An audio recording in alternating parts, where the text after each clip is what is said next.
This poem is called 10 Lessons I Learned from Spending the Night in Jail. 1. Upon getting arrested, state your name, your home church, as well as your pastor's name slowly and clearly so that the cops know that they are taking into custody a man of God, too. If your arresting officer makes a joke and it isn't funny, you should still laugh. He has the keys to your handcuffs. 3. When being transported in a police cruiser, do not move or squirm or wriggle too much in the back seat. They will think that you are trying to hide evidence even if you got arrested for some ridiculous mess like not paying train fare. 4. When the holding cell doors close, resist the urge to sing Negro spirituals. 5. After being in a holding cell for 3 hours with no word on when you will be processed, begin singing Negro spirituals. 6, when you call your mother, pray that you get her voicemail.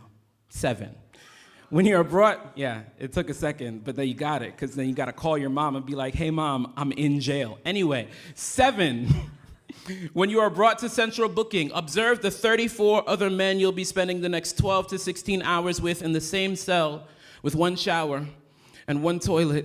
And if you should come across a young man named Brownie, hair cornrowed, the flag of Puerto Rico emblazoned across his chest, and his feet pungent and either smelling of really bad meat or really good cheese, do not engage. I repeat, do not engage. This is not a drill. 8, there will be a man.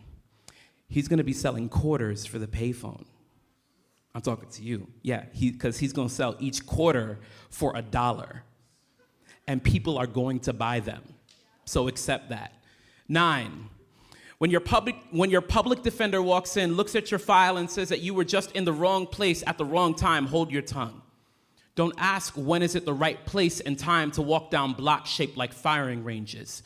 To be considered villain before hero. To be troublemaker before citizen. Don't open your mouth and ask what Mike Brown's lawyer would have said. Or Amadou Diallo's, or Sean Bell's, or Emmett Till's, or Trayvon Martin's, or Sandra Bland's, or Eric Garner's. Don't even flinch. When she calls you lucky, you tell her you are thankful. You tell her you are blessed because God has afforded you due process for a petty crime when others have died for so much less because your breath still flows, your clothes ain't stained with eulogies, your name isn't a national headline. You tell her that you're the result of a praying mother, a ministering father, and a God who would never leave the righteous forsaken or his children begging bread. You tell her that your God ain't subject to the chains that held you and that he's known for shaking foundations to set captives free. 10, remember foundation shakers. Remember Nelson Mandela. Remember Martin Luther King Jr. Remember Paul. Remember Silas. Remember Jesus. Remember good men who made temporary home of brick and mortar and steel and shackle. Remember those men who stayed true when those shackles closed, when those chains locked. Remember the chains. Remember the change. Remember the chains before the change. Remember God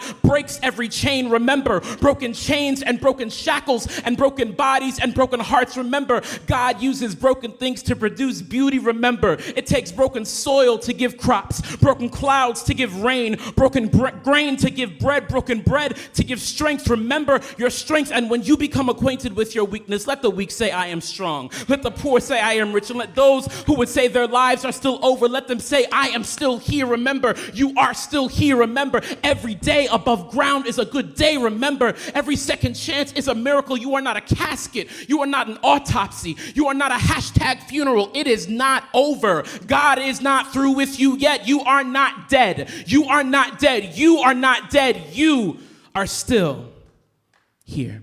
Thank you.